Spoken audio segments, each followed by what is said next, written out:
I always marvel over the people that can settle into just about every instrument and play it convincingly. Those people are always awesome to record. I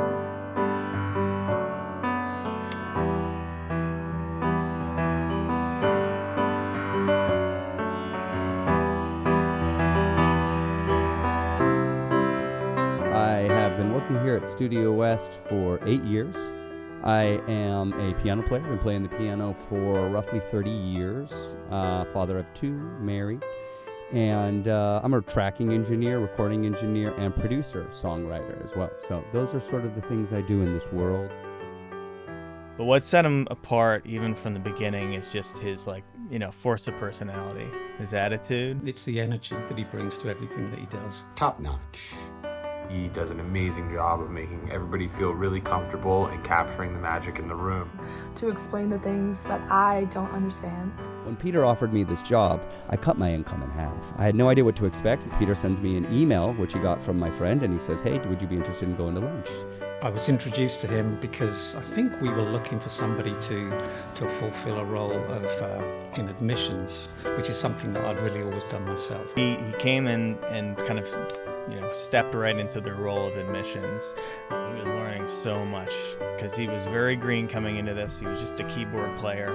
But it's really genuine, because unlike maybe insurance or something, he actually really loves this stuff, and it's why he's stuck with us and stayed here for so long.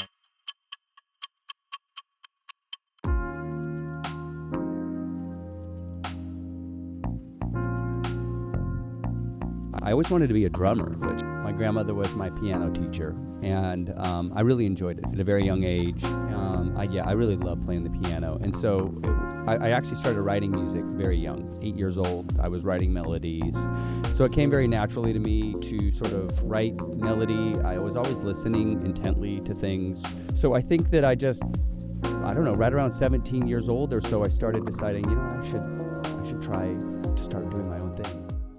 Todd, he calls me a lot to be a guitarist, and it's something that's been more or less my primary dream for some time now. When I told that to Todd, he took that seriously, and he's called me for a number of projects. I'm grateful for what he's done for me, truly, here at Studio West and outside. Working with Todd in the studio is incredible. He's super professional, quick, loose, easy to work with. My band is very, very chaotic, so he does an amazing job of making everybody feel really comfortable and capturing the magic in the room, which a lot of the time is floating around and really hard to pin down.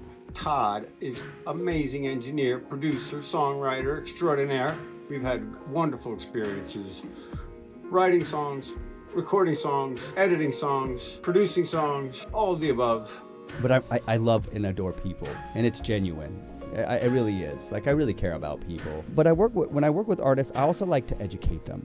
I like to let my artists know what I'm doing and why I'm doing it. And I think that they love being a part of that process. They understand why I'm making the decisions based on the information that I've been given.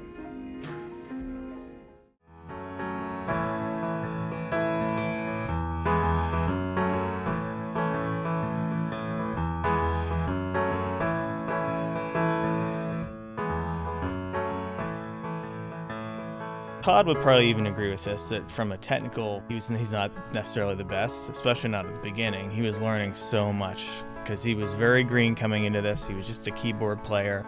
I could not agree more. And I think that it's been one of my strengths, right? I wasn't always the quickest on Pro Tools. I didn't always know what dynamic, what condenser, what ribbon, what preamp. I didn't know much of that stuff, to be perfectly frank with you, when they hired me, right? And I've learned a lot about the ones that work hard, the way they work, and I've learned you gotta work. You gotta be okay making a ton of mistakes too. And if you're surrounded by people that are giving you a hard time for making mistakes, potentially not being creative and collaborative with them is a good way to move forward. You need to identify where your strengths are in the moment, right? You've got to know what you love. And I think when you get a little later in age, maybe mid-20s is what I would say, 25, you start to identify with a labor of love. And if you do what you love for work, you'll never work a day in your life.